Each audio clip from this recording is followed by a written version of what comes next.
Tudo bem, gente? Você que nos acompanha pelos canais, pelas redes sociais da Unimed Alto da Serra, obrigado pela sua companhia, obrigado pela sua audiência. Você já deve estar observando que a gente está aqui num espaço novo, né, hoje, e também para inaugurar um projeto novo, né? Começamos hoje um projeto que se chama Histórias Médicas. O objetivo nosso com esse projeto é, como o próprio nome diz, contar as histórias dos nossos médicos, né? A história médica e contar um pouquinho também desses 41 anos da Unimed Alto da Serra. Tem muita história, né? Muito caminho, muito chão e que foi construído com a força, com o trabalho dos médicos da Unimed. Então nós vamos, a partir de hoje, né, estar conversando com esses médicos que têm a sua história. Eles vão contar para nós um pouquinho dessa história deles, que se confunde em alguns momentos com a própria história da Unimed. Então, para iniciar esse projeto, pessoal, nós temos aqui 3 médicos da Unimed, especialíssimos, né, pessoas queridas por nós e por toda a comunidade de Vacaria da região, que é o Dr. Pedro Bruno Fetti, a doutora Kátia de Alencar Rodrigues e o Dr. Mário Germano Barros Vanderlei. Dispensam a apresentação, são conhecidíssimos. E, pessoal, repito, né? Nesse projeto nós não vamos estar falando aqui sobre prevenção, não vamos estar falando, né, sobre patologias, né? Mantemos aquele projeto paralelo a esse, mas aqui hoje nós vamos falar sobre a história, um pouquinho, né, da história desses médicos, até para que isso fique registrado, né, para os anais da Unimed, em comemoração a essa passagem dos 41 anos, e esperamos aí estar passando aí por todos os médicos. A cada encontro nós vamos estar falando com 3 médicos, né, e assim nós vamos fazer esse resgate histórico e cultural.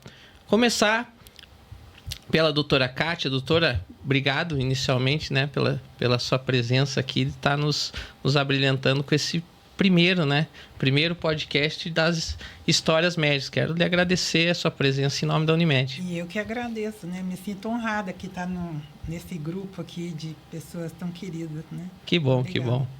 Doutor Pedro também, obrigado por o senhor estar despendendo tempo. É um prazer, aí. né? Então, eu acho que a gente só se sente honrado, agradecido e muito mais na presença, né, do meu querido amigo Mário Germano, a Kátia, que nós recebemos aqui em Vacaria. Eu sou anterior a ela aqui na cidade, né? E também sempre tivemos assim uma aproximação muito grande e a gente sempre precisou muito dela. Aí uma pessoa de uma disponibilidade incrível, né? Que bom. E doutor Mário, obrigado também pela sua presença. Agradeço o convite. Saiu do consultório e veio para cá, né, doutor? E reitero também o meu agradecimento e estar convivendo com um tão querido amigo de muitos anos, além de colega de profissão, e com a doutora Kátia, que veio depois de nós, mas que veio do Ceará e chegou aqui. Que bom, já é uma vacariana, né, de vivência. Já sou daqui. Doutora Kátia, eu vou conversar, vou começar com a senhora. O que eu queria saber, e a nossa audiência também geralmente quer saber, é o seguinte: como é que a medicina chegou na vida da doutora Kátia? Olha, eu acho que é uma missão, né? Porque quando era criança, quando eu estava no colégio, eles pediam assim, vamos fazer uma redação e dizer assim, o que você quer ser quando crescer? Né? Aí eu lembro que eu escrevi, eu quero ser médica de criança, né? Então, desde criança, eu devia ter uns 8 ou 10 anos, porque na minha família não tem nenhum médico. Nenhum médico. E naquela época, lá no Ceará, e pelo estilo de vida, eu não lembro, a gente tinha uma saúde, né, que não é que nem agora, assim, é diferente, o clima e tudo. A gente quase não adoecia, entendeu? Então, não me lembro de viver em médico. Eu não sei qual foi, eu acho que foi uma missão mesmo, que eu já vim desde criança querendo ser médica, né? Criança, né? E a senhora é a primeira na família? Eu sou a primeira médica na família. Eu tenho uma prima que também mas a gente não convivia porque ela morava em outra cidade, né? E eu soube depois de ser médica que ela fez medicina, né? E eu falo em primeira, eu sou a primeira mulher médica em Vacaria. Em né? Vacaria. Aqui até eu fiquei mais ou menos uns 6 anos convivendo com eles, né? Nas reuniões, nas discussões de casa, alguma coisa assim. E não tinha uma colega para a gente conversar, né? Então, depois é que veio a doutora Naí, acho que a doutora Naí veio depois, e depois abria assim, o caminho para elas, porque agora tem bastante colega, né? Aí, todas as especialidades, eu acho. Doutora, né? e como é que a senhora vem do Ceará para cá? Como é que essa oportunidade essa é uma longa história, mas vamos resumir. Né? Então, eu me formei no Ceará, né? Medicina, e aí eu fui morar no Rio de Janeiro para fazer a residência médica no Hospital dos Servidores do Estado. Então, quando eu estava lá, aconteceu um congresso de agentes de viagem e tinha pessoas do Brasil inteiro lá no Rio para mostrar o turismo de cada região. E eu tinha uma colega médica também do grupo que namorava uma pessoa que estava na organização e ela me convidou para eu ir lá. Os gaúchos estavam acampados no Hotel Nacional, nas barraquinhas, cada barraquinha tinha um nome. Por exemplo, Vacaria, Bom Jesus, Passo Fundo, aquela coisa toda. E os gaúchos estavam todos piochados, né? De bombacha, de bota de chapéu. E aí eu fui lá, olhava como é que é o Rio Grande do Sul, conversa aqui, conversa lá. Ficamos conversando, eu e o meu marido, né? Quer dizer, agora marido, na época só um conhecido. Uhum. E aí depois a gente voltou no outro dia e a gente ficou conversando e depois ficamos trocando cartas, né? E aí ele foi para o Rio de Janeiro, depois ele me convidou aqui para conhecer aqui.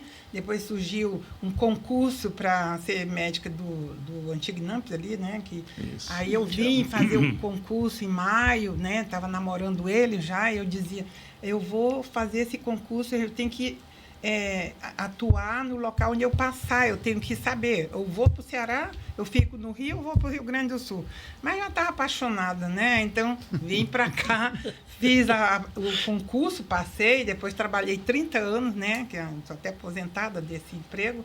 E aí, então, essa história foi assim, fui laçada por um gaúcho. Que bacana. Né? Foi uma história de amor, então, que lhe trouxe, né? Vamos resumir, né, doutor? Eu acho que estava escrito, que nem bom. ser pediatra estava escrito, e vim morar no Rio Grande do Sul, também acho que estava nas estrelas, eu tinha que vir para cá. Né? Fantástico, fantástico.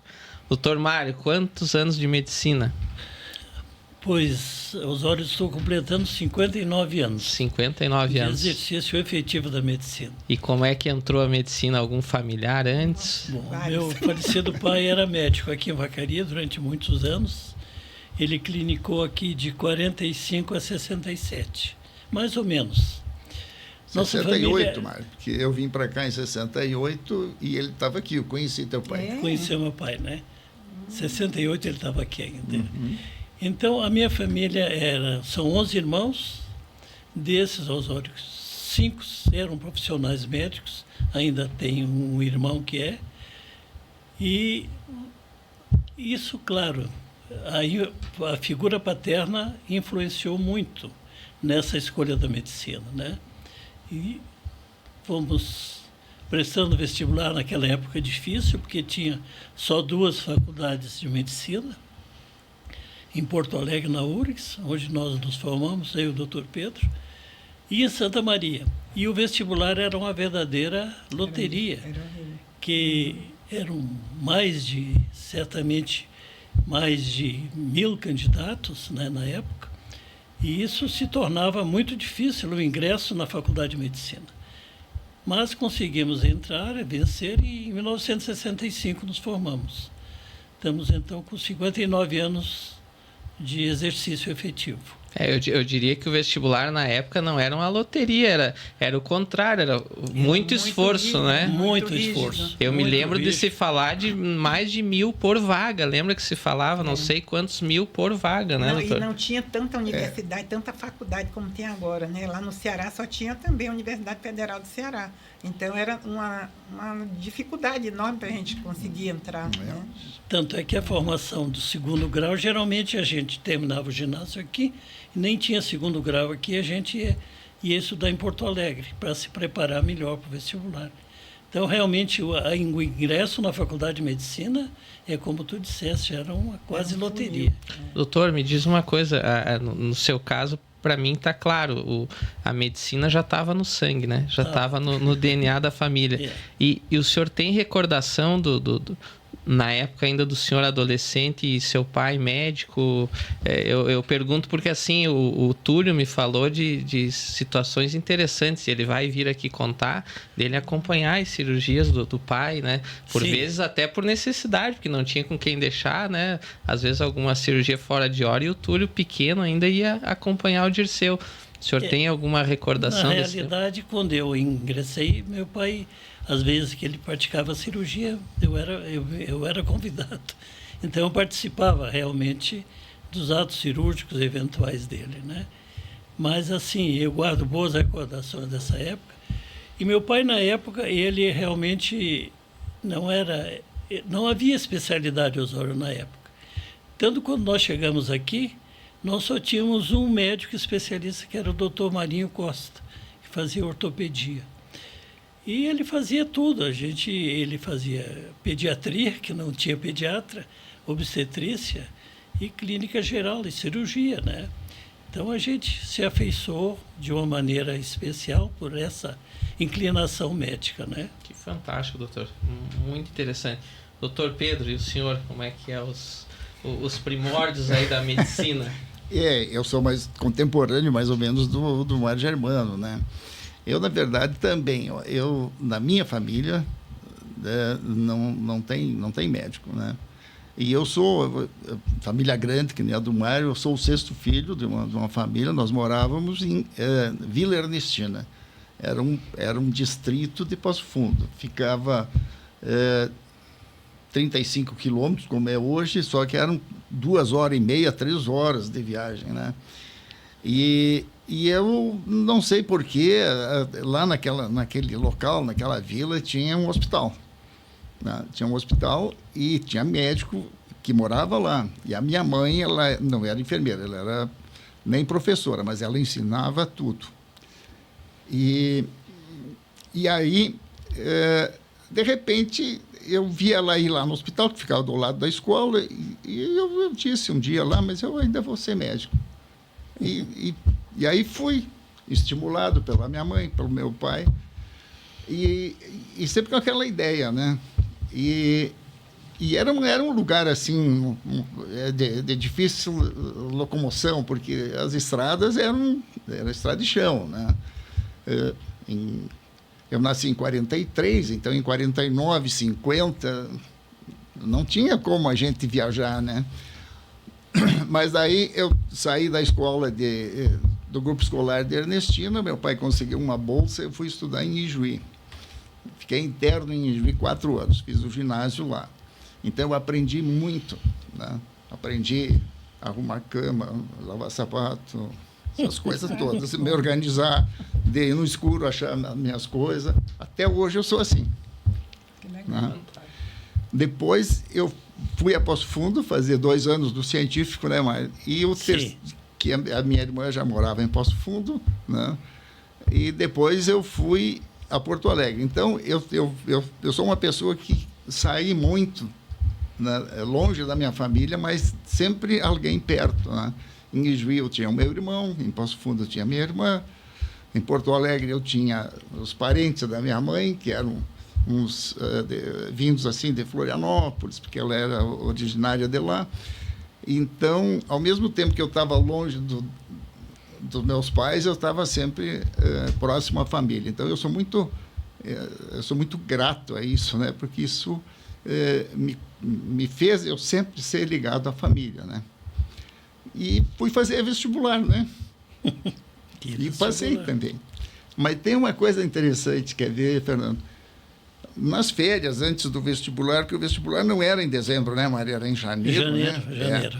Então, terminou a aula e eu fui para casa estudar, né? Aquele verão, calor danado, né? Isso lá em Porto Alegre. Lá em Ernestina. Em Ernestina. E tinha um hospital ali do lado da minha casa, quase, né? E o médico que estava lá era o Tubino, vascular de Passo Fundo. E ele dizia para minha mãe, Dona Ida, esse guri não vai passar. Ele não estuda. Ele está o dia todo aí, deitado na sombra. Aí. Mas o que eu fazia? Eu estudava das 10 da noite, que daí aí tinha silêncio, e até às 6 da manhã. E eu passei. Tá. Adaptou o melhor horário que ficava para isso. Claro, porque eu de dia eu descansava, né? Que era um calor, né? E de noite eu passava a noite estudando sozinho, né? E eu passei. E a mãe dizia para ele, não, ele estuda de noite. Ah, duvido. Tobino já era médico na época. Ele era médico, ele era bem novinho. Era bem novinho. Ele tinha recém-chegado. Doutor Pedro, aí o senhor presta vestibular e começa a Entrei faculdade em 62. em Porto Alegre, Em né? Porto Alegre, na URGS. Só tinha a URGS e Santa no Maria. primeiro vestibular da Católica. Já A tinha Faculdade Católica, que hoje é a Fundação. Sim. O primeiro vestibular foi em 61 e eu em 62. Foi no mesmo ano que eu entrei. Então, eu me formei em 67, né, e tu em 65, né? 2 anos. Doutor, depois. e para quem está nos assistindo, conta para nós, o senhor já me contou esses dias no jantar, como é que foi essa vocação desde o início para cirurgia, né? O senhor queria cirurgia. Até em outras cadeiras de anestesia que o senhor me falou que você... eu fugia, eu vou, mas né? eu vou. Como é que é essa história? Não, é que quando a gente não tinha residência naquele tempo, né? Então, quem queria fazer alguma coisa ia se aproximando, né? Então, a área hospitalar era, às vezes, a mais concorrida, né? Porque aí tu tinha que ir para quem queria fazer cirurgia. E eu sempre gostei. E aí, mas quem vai fazer cirurgia primeiro tem que fazer anestesia. Mas o que eu quero com anestesia, né? Eu não fiz anestesia. Eu pedia para um colega ficar ambuzando aqueles pacientes, né, Mário? Que as máquinas não existiam, era tudo manual, né, Cátia? E nós fazíamos isso, né? E me convidavam para qualquer situação de cirurgia. Eu era rato de hospital e de bloco cirúrgico. Eu conhecia todos os blocos cirúrgicos dos hospitais de Porto Alegre. E não importa o horário, né? Era 2 da manhã, 3 da tarde, sábado, domingo, né? Então, isso aí é porque eu gosto de cirurgia, eu gosto. E eu brincava até de uma coisa que, de certa forma, não mudou muito, né? Que na medicina só tinha 2 coisas que curavam os pacientes, né? Que era cirurgia, tu tira o mal, o paciente vai embora, ele não é um paciente que fica contigo 1 ano, 2, 10, 15, 20 anos. E a outra era o antibiótico que curava a infecção. E o resto, pressão alta, diabetes, doença clínica, é um paciente que tu tem sempre, né? Mas o que cura mesmo, não. E como eu não gosto muito de antibiótico, eu vou para a cirurgia. Daí eu vou curar mais gente. E é referência, né, doutor? E essa inclinação, né, hoje, continua até hoje. Continua. Né? Ele é apaixonado por cirurgia. De certa forma, né? Não, mas que maravilha. Que bom. Doutora Cátia, quando a senhora falou ali, tem uma questão que eu acho que é muito importante. Quando a senhora chegou aqui, então, a primeira médica. Uhum.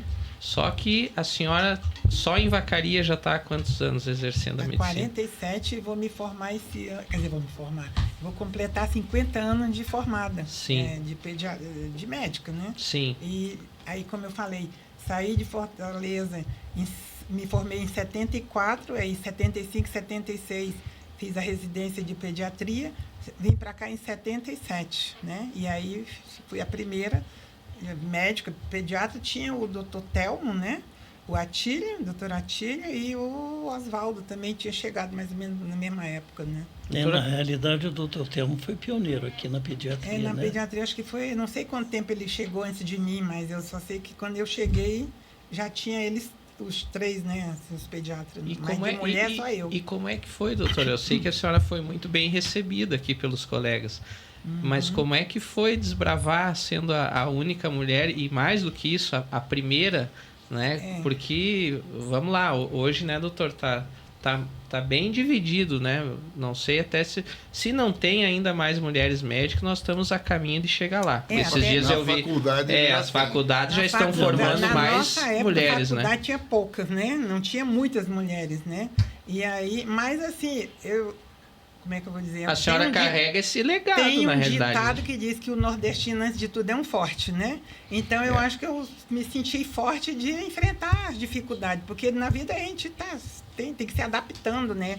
Porque foi uma mudança de estado civil, de estado de região, de clima. De clima, né? Eu, de residente, passei a ser a pediatra, né? Eu que tinha que assumir o caso e tudo. Não tinha, como eu falei, assim, ainda outro relacionamento com os outros para trocar ideia, mas aí eu gosto muito de estudar, entendeu? Gosto muito de estudar. Então, as dificuldades a gente foi surgindo, mas a gente foi se adaptando. Mas no início, que nem a gente já falou, era difícil, né? Porque o pessoal não sabia que mulher podia ser médica, entendeu? Então, eu escutava muito, dizia, olha, assim, a doutora Cátia, parecia assim que eu era uma coisa do outro mundo, assim, né? Sim. Mas tudo no bom sentido, né? Sim. E aí, eu fui mostrando o meu trabalho, né?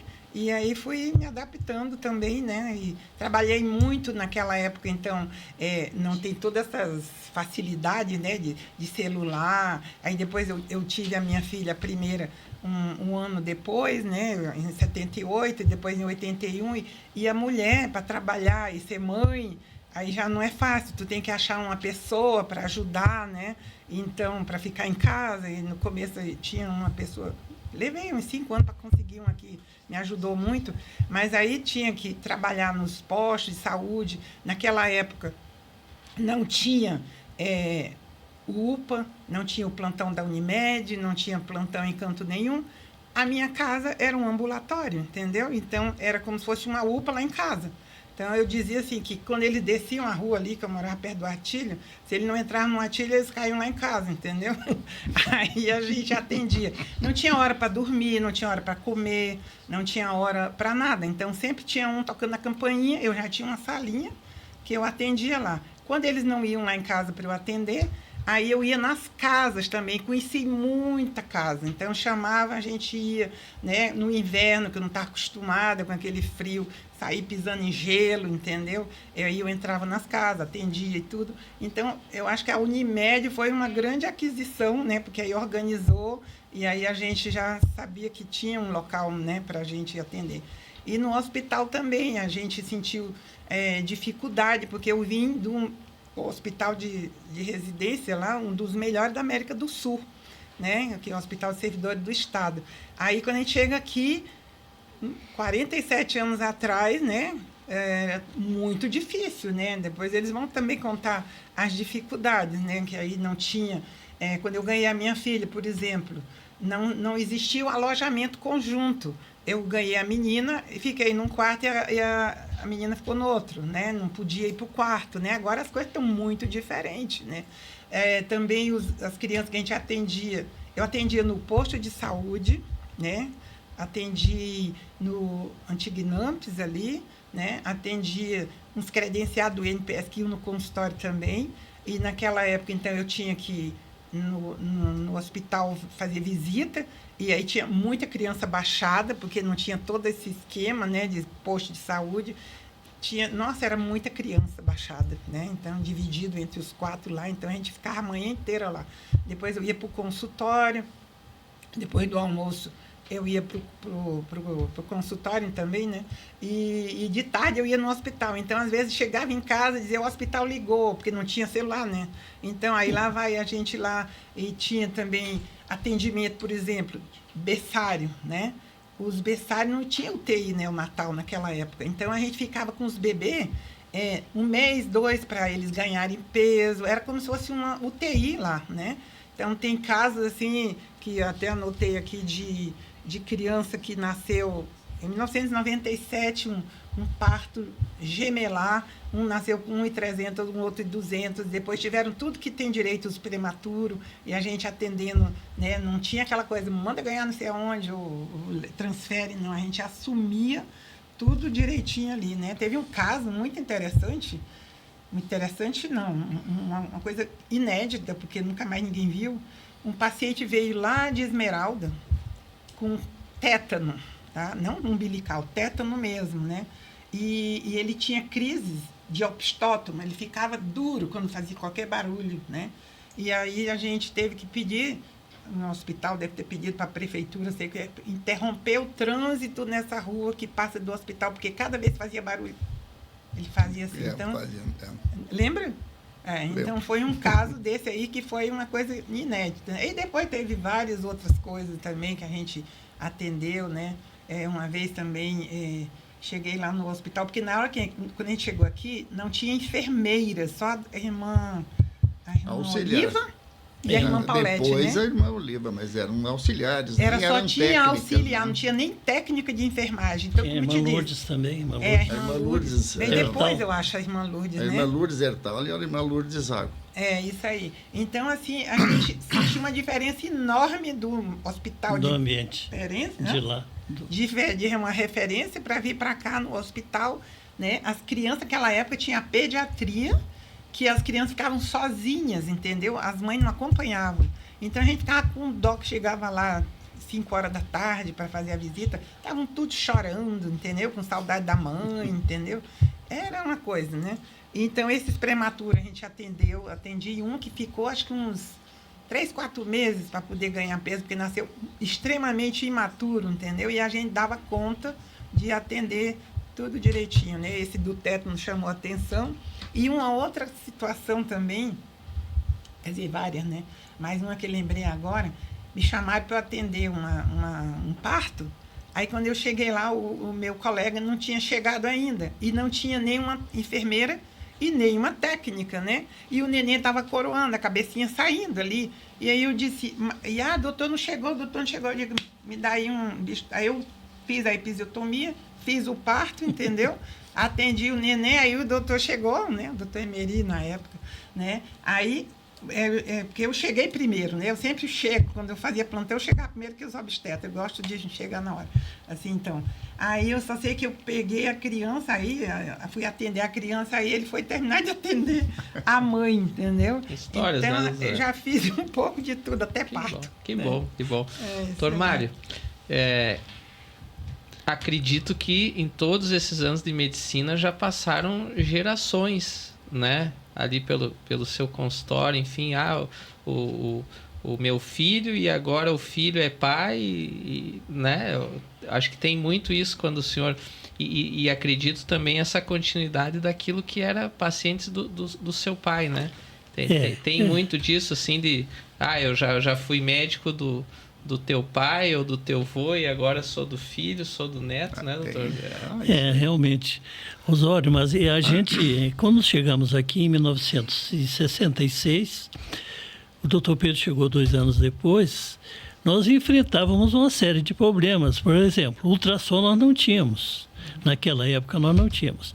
E eu acho, assim, que uma das especialidades mais difíceis, hoje melhor, era a obstetrícia. Por quê? Porque você não dispunha de algum método de avaliação da criança intraútero, somente na escuta. E nós dispunhamos rudemente de um aparelho chamado Pinar, que era um aparelho de madeira, um estetoscópio de madeira que você botava no ventre da mãe para avaliar a situação da criança. Então, criava-se uma situação muito difícil, a gente tinha que estar muito atento. E a gente, na época, fazia plantão obstétrico em casa.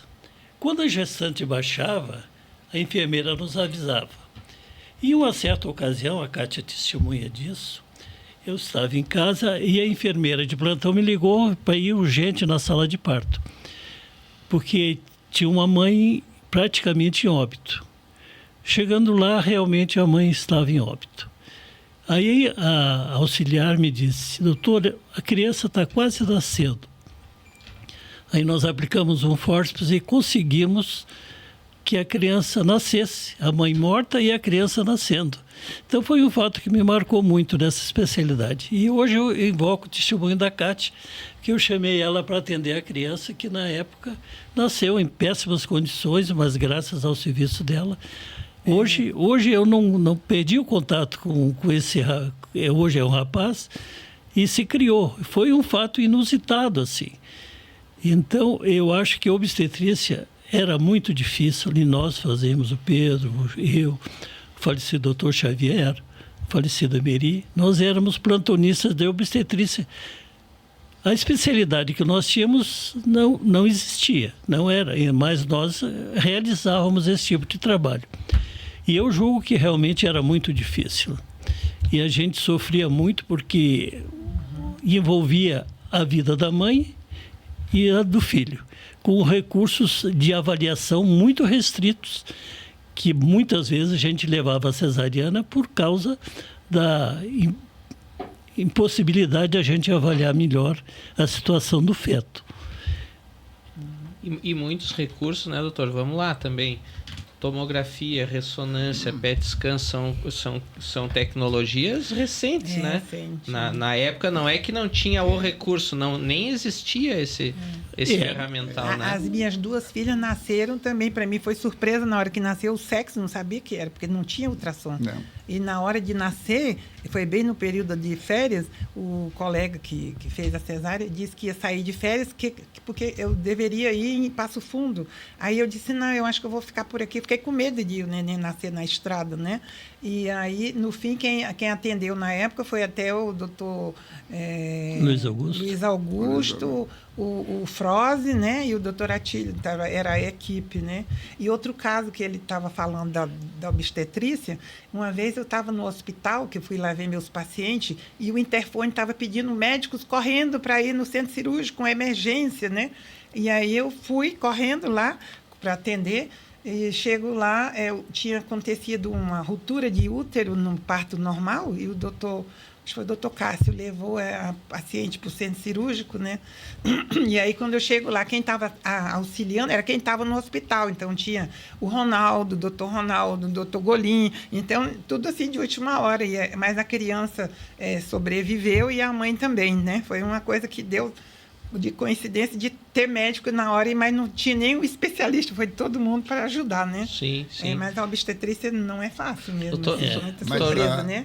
Mas se me permite, claro, eu vou... à vontade.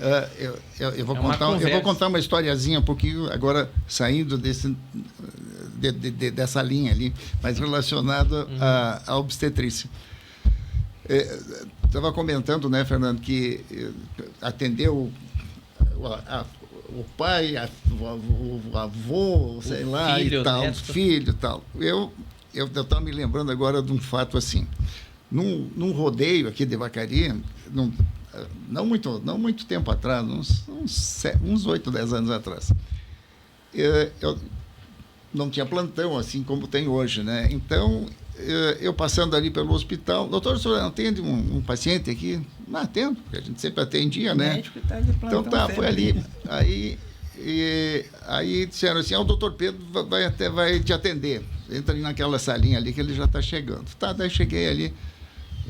Aí um senhor me disse assim, mas então o senhor que é o doutor Pedro Fetti? Eu digo, por quê? Então me conhece? Ele disse, não, pois é, eu também não, pelo nome eu também não te conheço. Aí ele disse assim, mas sabe que minha mãe falava muito bem do senhor, porque ela me disse que eu me lembrasse de um fato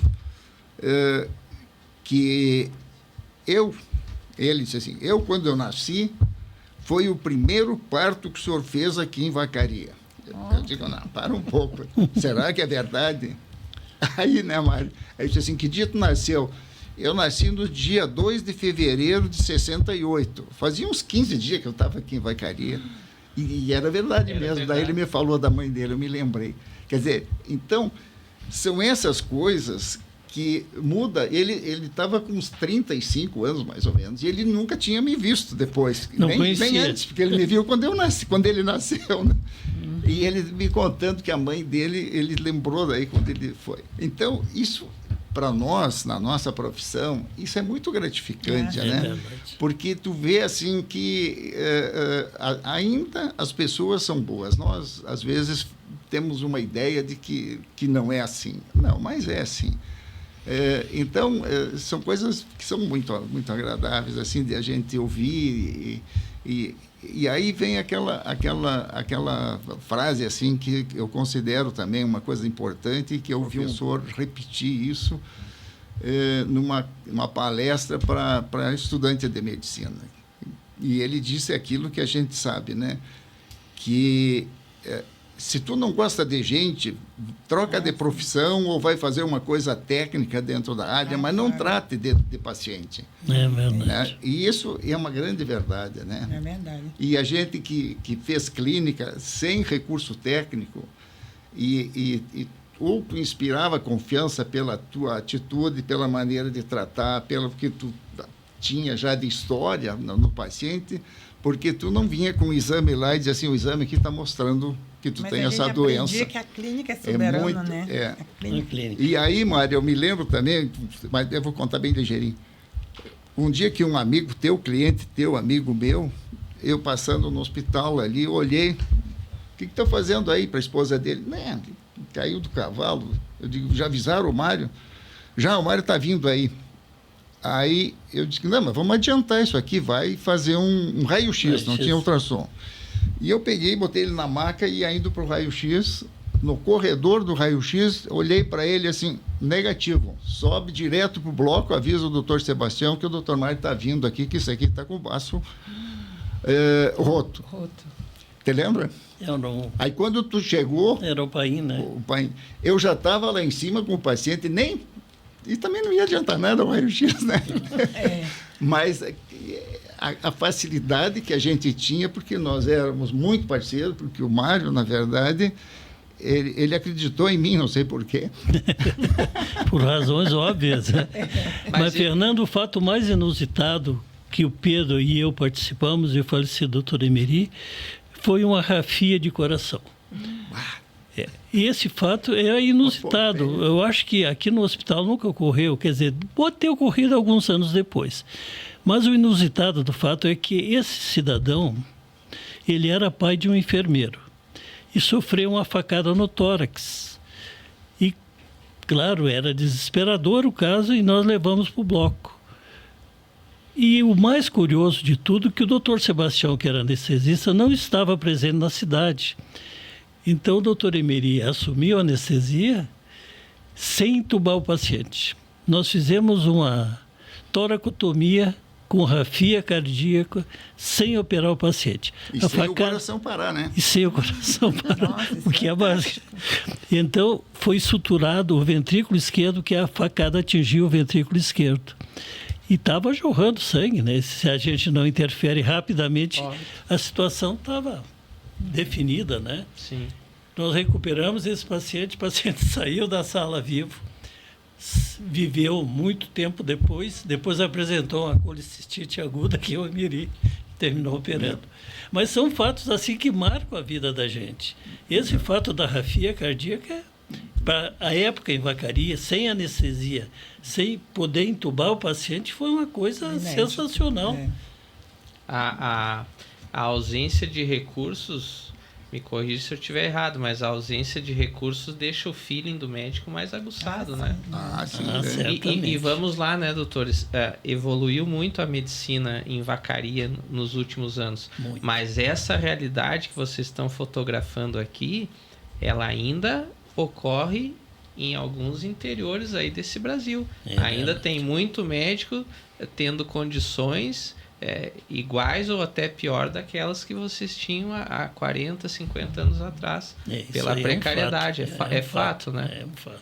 Doutor Mário, eu queria que o senhor contasse para nós, e vou pedir também para os outros colegas, o que o senhor recorda de há 41 anos atrás ou mais a respeito do pontapé inicial ali, de como surgiu a Unimed, né? Porque, vamos lá, pessoal que está nos ouvindo, estamos falando aqui com 3 fundadores, né, da Unimed lá nos idos de 1983. Mas em 83, vocês já contaram aqui, vocês já exerciam a medicina há tempo, já estavam bem localizados em Vacaria. O que o senhor recorda de como é que partiu a ideia, como é que foram as reuniões, como é que eram os grupos lá no início? O grupo era restrito, Fernando. Que a Unimed nasceu em São Paulo, a Unimed de origem, né? Primeira em Santos. Santos. E foi se difundindo no Brasil, né, até chegar até nosso conhecimento. Eu me lembro que, na época, nós contávamos também aqui com o diretor do hospital, Alfredo, né, que era também um entusiasta da Unimed. Foi, na época, colaborou muito conosco, inclusive na organização.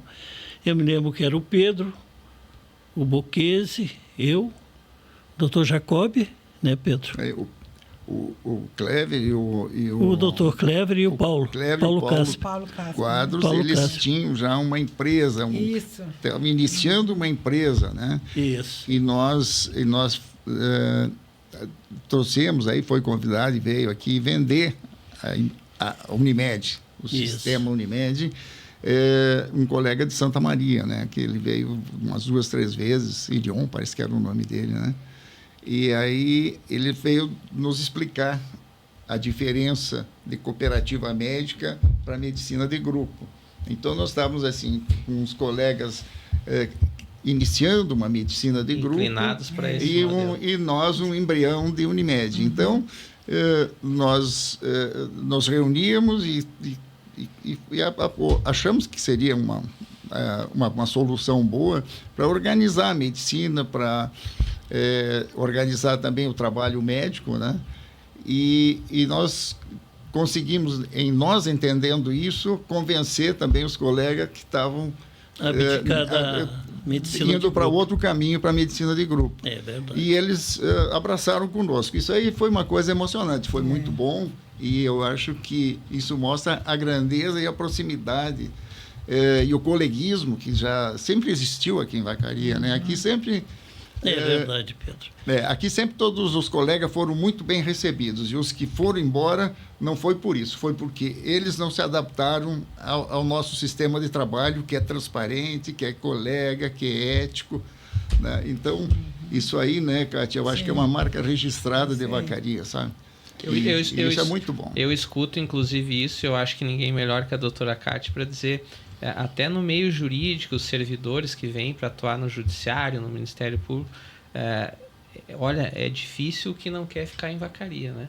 Às vezes não fica por uma pretensão assim profissional, porque Vacaria, por exemplo, na área do direito ainda é uma entrância intermediária, então às vezes vai para ganhar mais, mas ninguém reclama de não se sentir acolhido. Eu me senti e a senhora, né, doutora? Muito bem. Uhum. E além de acolhido, hoje a sua inserção, doutora, isso, claro, cada um tem algo que chama atenção. A doutora Cátia, ela é inserida em vários segmentos, né? Você vai na catedral, ela está lá ajudando. Tem o coral, está lá a doutora Cátia. Então, é algo além, né, doutora? Como eu gosto de estudar e gosto de música, né? Eu estudo música e participo da igreja, porque eu nasci numa família muito católica, no Nordeste o pessoal é muito católico, né? Então, me convidaram para... Eu já fui cursilista, já fiz curso de teologia, né? E aí fui convidada para ser ministra da Eucaristia. Então, eu sou ministra da Eucaristia, ajudo lá na igreja, né? Na hora da missa. E canto, né? Uma vez por mês. E bem... Bom, muito bem. E muito bem. Ave Maria, cantada por ela. Eu vi, me emocionei. Eu vi então, a gente gosta de colaborar, né? De ajudar, e, enfim... Eu também gosto de cantar. No começo eu achei estranho, assim, nossa, eu cantar, não gosto muito de aparecer, assim, né? Mas aí comecei a ouvir os feedbacks que estava dando certo, né? Bom. Aí eu acreditei. Doutor Fernando, eu gostaria de enfatizar, falando através da Unimed, que nós recebemos na época, né, Pedro, o apoio total do hospital.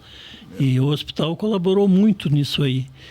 Claro que o serviço começou a funcionar razoavelmente e depois se firmou, né? Sim. E hoje a Unimed é o que a gente sabe. Eu acho que o hospital, né, doutor, como a Unimed da Serra, ela abrange 20 municípios, né?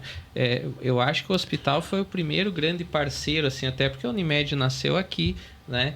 E casualmente, no momento aqui que nós estamos falando e que o pessoal está nos assistindo, nós inauguramos agora nesse mês de agosto uma ala, né? E o doutor Pedro, todos vocês sabem assim que isso era um projeto de muitos anos atrás da Unimed ter uma ala dentro do hospital, e isso se concretiza agora em agosto, né? A ala nova ali da das mulheres, né? Ele tem lá agora 2 quartos da Unimed que já foram inaugurados, estão funcionando e na realidade, que nem a gente conversou com a irmã, isso é uma assinatura para chancelar toda essa história que tem em comum do hospital com a Unimed, e eu acho que vocês presenciaram, testemunharam tudo isso.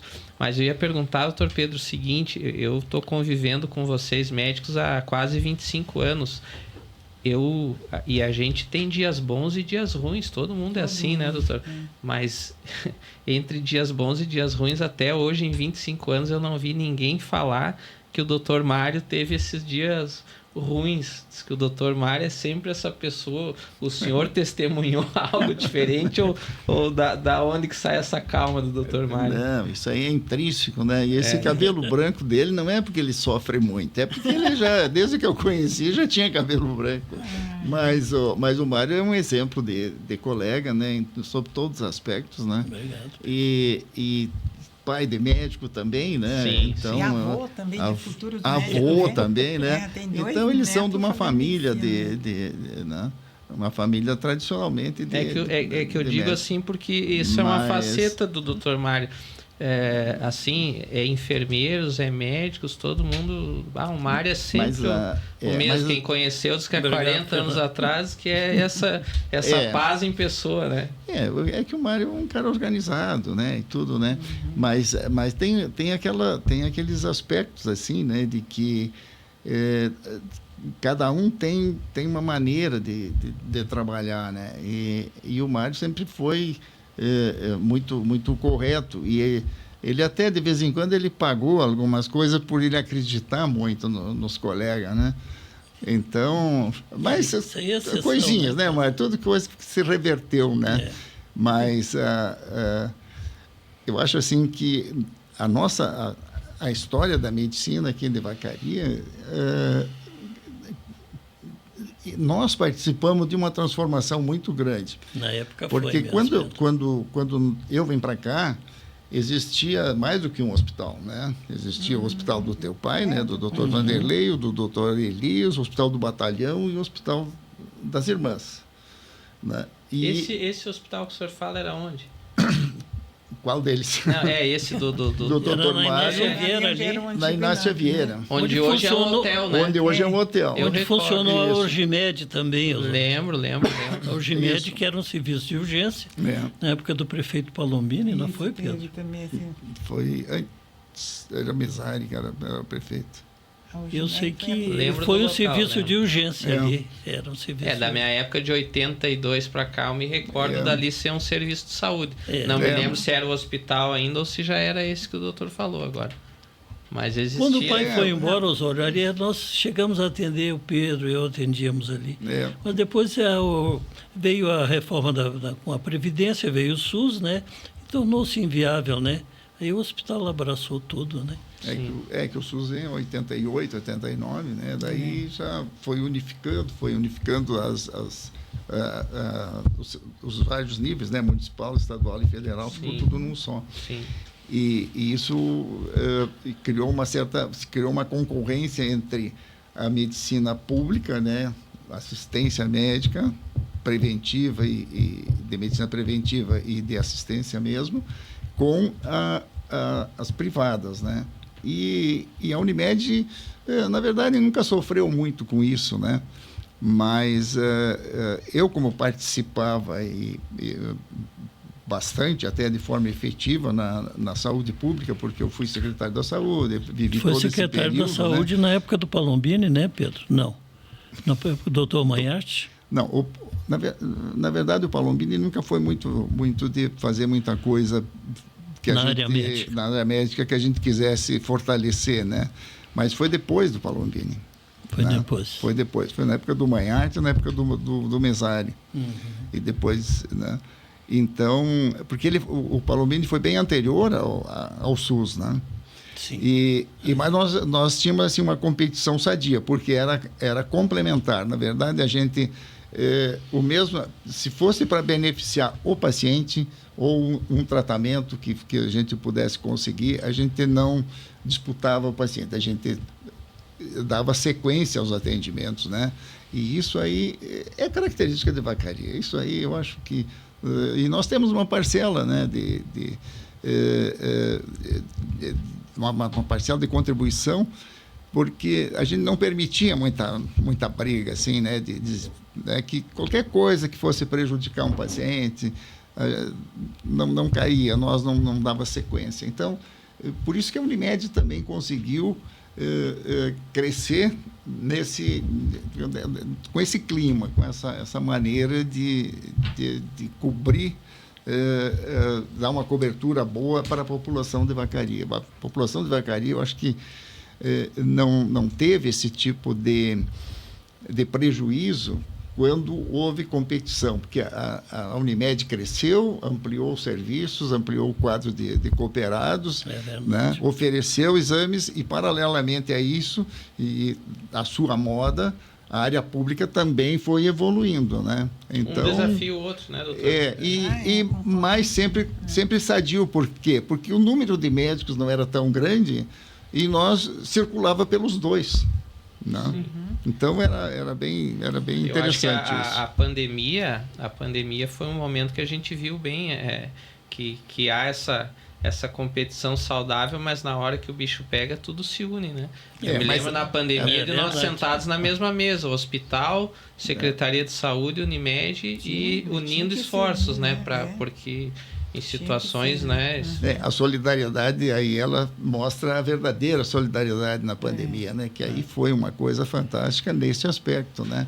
Então, aquilo que é potencial na gente que está dentro, ela tem a oportunidade de extravasar e mostrar aquilo que cada um tem mesmo, né? Isso foi um lado positivo, porque a pandemia foi um pavor, né? Foi desafiador. Dr. Mário, nesses anos o senhor fez muita cirurgia junto com o Dr. Pedro? Como é que foi? Ainda? Como é que é? Não, eu não faço mais cirurgia por um déficit visual. Mas fez muito? Fez muito. Sim, participamos muitas vezes juntos, embora nossas equipes eram diferentes, né? Mas às vezes nós nos cruzávamos, aliás, em vários casos. Sim. E me lembro até uma época, um baile lá na Vila Ituim, Osório, que houve uma briga generalizada e vieram 3 faqueados. Nós viramos à noite operando esses cidadãos. Salvamos todos. Todos, né? Salvamos todos. Mas assim, era uma luta titânica, porque tu imagina assim, uma briga que chegam 3 faqueados. Outro local, quando havia briga, era muito difícil, que não viesse muita gente ferida, era o Pinheiro Grosso. Não sei se é do teu tempo, tu ouviste falar. Sim. Não viste. Pinheiro Grosso hoje é Monte Alegre dos Campos. Era uma região ali no fundão lá, que até o doutor Cássio dizia, quando era briga no Pinheiro Grosso, pode se preparar para o pior. Que vem chumbo grosso. Não, sabe por que eu lhe pergunto? Porque assim, a gente não entra, eu até tenho curiosidade, mas a gente não entra, né, obviamente, na sala de cirurgia, mas assim, os rumores são que diz que o Dr. Pedro diz que tem uma conexão diferente, tal. Não sei se com o cara lá de cima e tal, diz que se transforma, né? É verdade. Não sei se o senhor já testemunhou isso. Já, muitas vezes. O Pedro adora cirurgia, como ele acabou de dizer, né? Então ele realmente opera. Hoje, na segunda-feira, o horário dele é todo cirúrgico. Além de fazer a clínica, ele opera ainda hoje. Segunda, terça e quarta. Sente, doutor Pedro, essa conexão? A gente está brincando aqui, mas eu acho que o médico na cirurgia entra num estado, né, de... Na verdade, a gente está trabalhando, e principalmente em cirurgia, a gente tem um plano, né? Tu tem um diagnóstico e tem um plano cirúrgico, né? E muitas vezes surge imprevisto, surge complicação, e aí depende. Eu acho assim, o importante nessas situações aí é tu identificar algo diferente e achar a solução. Tem que ter a solução, porque o cirurgião ele tem que ter a solução. E aí vem conhecimento, né? Experiência. E tu tem que desprender. Não tem outra coisa que possa entrar na tua cabeça a não ser achar a solução para aquela situação. E é naquele momento, não dá para tu deixar para outro dia. Não, eu vou deixar isso aqui amanhã de manhã, eu vou dar uma estudada e vou ver o que é que eu faço. Né? E essas decisões, assim, tem uns que têm mais facilidade do que outros, né, para tomar essas decisões, né, e sem se perturbar, né, porque o cirurgião não pode se perturbar, né, não pode. Eu sou bem calmo, mas também não faço 2 vezes a mesma coisa, porque eu faço bem feito. Eu tinha um professor nosso que ele dizia assim: quantos nó tu tem que dar? Quantas vezes tu tem que ligar uma estrutura? Aí eu dizia, não, 1, 2, não sei o quê. Não, se tu ligar 2 é porque a primeira tu não confia, ou tu não fez mal feito, ou tu não confia no que tu está fazendo. Então faça uma vez só e faça bem feito. Então, por aí. E isso aí eu sempre estou me lembrando. Não faça para fazer outra, para deixar melhor. Não, faz bem feito que está bem feito. Doutora Cátia, estava pensando aqui alguma lembrança de algum... A gente fala um caso, não, às vezes é um caos, né? Mas tem uma... às vezes é um caos, mas tem alguma lembrança de um caos engraçado, assim, às vezes envolvendo os próprios colegas e tal, nesses anos aqui em Vacaria? Assim, no momento... Doutor Pedro, vai pensando se tem... Eu tenho já um... Tem. E só um gancho com a doutora ainda. Esses tempos, doutora, e em mais de uma oportunidade fora de Vacaria, colegas seus citaram assim com muito carinho o seu nome como uma referência da homeopatia. E aqui todos nós sabemos disso. E a senhora já falou que estuda muito. Como é que veio essa sua ligação assim com o segmento da... Porque hoje, quer a senhora não queira, mas hoje a senhora é uma referência no meio médico da região em homeopatia, quando se fala. Da região, como é que veio essa... Então, eu comecei a fazer homeopatia em 99, então já tem mais de 23, 24 anos, né? Então, eu sou uma pessoa que não pode tomar remédio, entendeu? E quando eu vim morar aqui, o clima era bem diferente. Eu lembro que eu comecei a tomar uns remédios para resfriado, alguma descongestionante, e o que tiver na bula, eu apresento aquele sintoma, entendeu? E a minha filha também, quando nasceu, ela começou a ter problema respiratório e tudo. E eu dizia, mas tem que ter outro jeito de a gente não ficar só dando antibiótico, que nem ele falou, ele opera para não estar usando tanto medicamento. E eu gosto mais da prevenção, entendeu?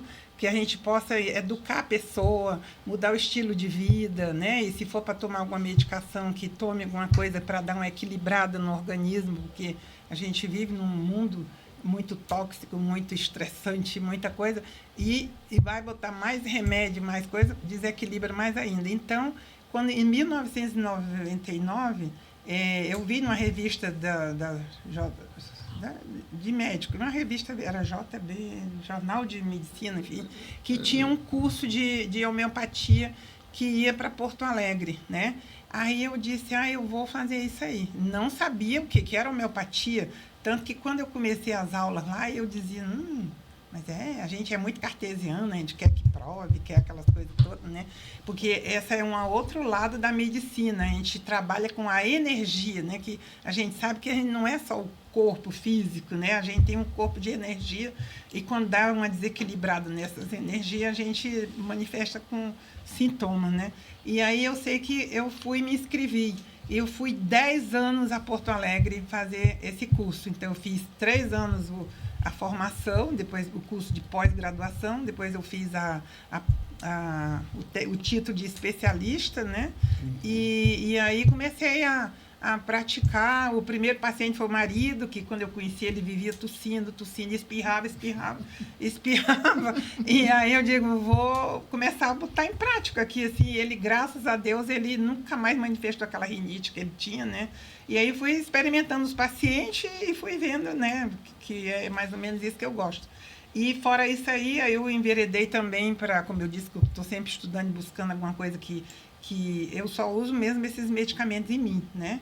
Eu fiz 75 anos agora e só tomo isso, né? Porque se eu tomar remédio faz efeito, entendeu? E até a homeopatia às vezes faz também, porque eu sou muito sensível por não tomar medicação, né? E aí, quando ali mais acho que uns 8 anos, mais ou menos, aí eu também conheci a medicina vibracional quântica, que também trabalha, porque agora nós vivemos num mundo quântico, né? Tudo agora é energia quântica aí que está acontecendo, a gente está vendo aí na Olimpíada, né?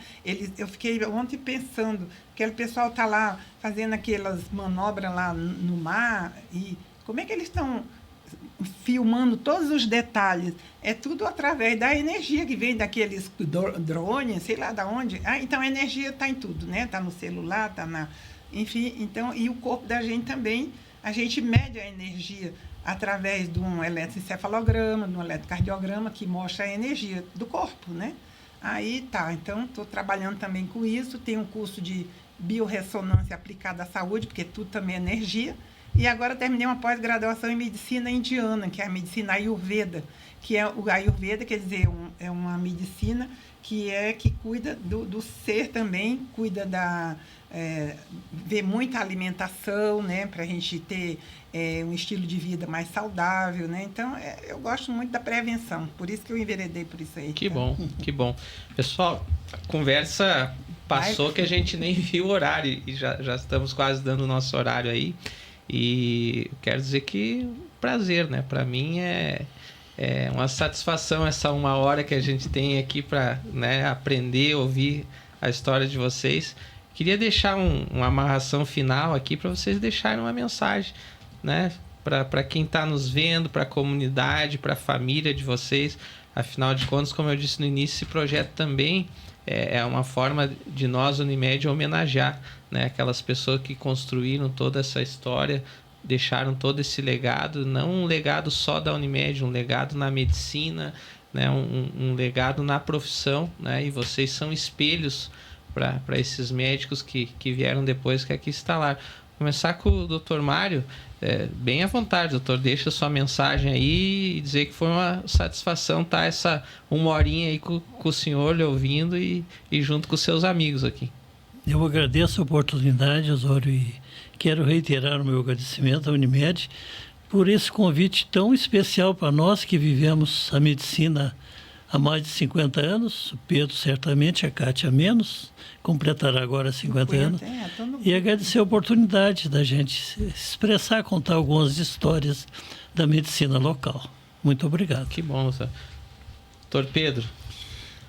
Bem, eu também gostaria de agradecer a oportunidade e dizer do prazer que eu sinto, da gratidão que eu tenho, assim, por tudo que aconteceu comigo, porque se a gente oferece serviço, solidariedade e carinho pelas pessoas que a gente trata, mas a gente tem que estar lembrando também o seguinte, que a evolução, ela tem que ser vivida, ela não tem que ter nem saudosismo do que era e nem achar que no futuro tudo vai se resolver de outra forma. Então, quando eu aprendi que a gente tem que ter uma vida de acordo com o contemporâneo, eu me integrei com isso e acho que isso aí me facilita viver e aceitar as novas tecnologias, inclusive o desenvolvimento, o conhecimento, além daquilo que está no nosso alcance dos nossos 5 sentidos, né? Porque nós não temos 5, nós temos 10 ou 12, né? E esses estão fora do alcance de muita gente que ainda não aprimorou. E então não se surpreender e não esperar. Viver o dia a dia, eu acho que isso é fundamental. E fazer aquilo que a gente gosta e aquilo que que os outros fazem melhor, a gente tem que apelar e pedir ajuda para isso. E eu acho que assim é uma maneira de nós melhorar, cada um de nós, e melhorar esse mundo, né? E principalmente através das nossas entidades que se organizam para oportunizar que cada um desenvolva aquilo que ele tem de melhor, né? E com isso a gente vai chegando a melhorar esse mundo, apesar de muita guerra, muita confusão aí. Eu acho que ainda sobra uma parte bem boa. E, mais uma vez, assim, agradecer a oportunidade e acreditando nas pessoas, né? Sempre, né, doutor? Sempre. Sempre. Doutora Kátia, sua mensagem para quem está nos assistindo, para sua família, enfim, para os seus pacientes, para todo mundo que gosta da senhora. Eu acho que a palavra que finaliza aqui é gratidão, eterna gratidão. A gratidão pela vida, né? A gratidão pela família, a gratidão pela cidade que me acolheu, né? A gratidão a todas as pessoas que confio no meu trabalho, né? Então, eu pedi assim também, como eu, além da homeopatia, a minha formação primeira é a pediatria, eu agora estou fazendo outro curso que é a capacitação em autismo, entendeu? Porque a gente se preocupa muito com as crianças de hoje. As crianças de hoje não são mais as crianças de antigamente, por causa da correria, né? O pessoal trabalha muito e às vezes não tem tempo, e essa tecnologia que é o celular está atrapalhando muito a vida das crianças também, né? Porque os pais trabalham e aí às vezes chegam cansados em casa e entregam o celular para poder eles também terem uma folga. Enfim, as crianças precisam ser olhadas, entender? Olho no olho, saber como é que elas estão, se interessar, porque a minha maior dificuldade aqui foi poder trabalhar e dar atenção às minhas filhas. Isso aí foi uma coisa que eu senti muito, porque eu gostaria muito de ter sido mãe 24 horas, mas aí eu não pude. Trabalhei muito naquela época, né? Mas quem puder, né, que olhe muito pelas crianças, que elas são o futuro, né, do país daí. E os adultos que se cuidem, se conheçam, que mudem o estilo de vida, porque também a obesidade está bombando, é uma doença que está... Essas doenças crônicas, que nem o doutor Pedro falou, hipertensão, câncer, isso aí depende muito do estilo de vida da pessoa. Tem que mudar a alimentação, fazer atividade física. As pessoas dizem, mas é muito frio no inverno. Não, mas vai fazer quando aqui em Vacaria? Tem que fazer no inverno mesmo, né? Tem que Então, tem que se cuidar para prevenir adoecimento. E se adoecer, aí tem a Unimed, né? Tem os colegas todos aí prontos para atender, mas o ideal é que a gente se conheça. O corpo está sempre falando, né? O corpo fala. Então, o sintoma é quando um órgão está dizendo que ele não está bem.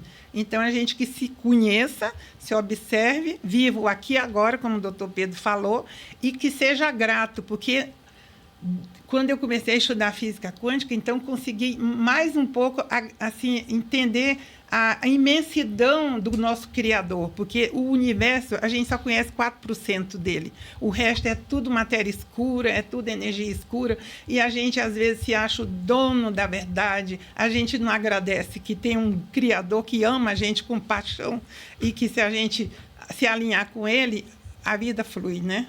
Então, muita gratidão a todos vocês e muito honrada de estar aqui com eles. Que bom. Né? Obrigado. Que bom. Muito obrigada. Pessoal, quero agradecer, então, nossa primeira edição, nosso primeiro encontro dessa temporada do Histórias Médicas. Quero agradecer muito a Lise, né, da Unimed, Lise Trentin, que viabilizou esse encontro aqui, né, tá na base de todo esse projeto. Agradecer a direção na pessoa do Dr. Jorge, agradecer o Lucas, né, do Diário de Vacaria, por esse brilhante trabalho que está fazendo, esse espaço aqui brilhante também.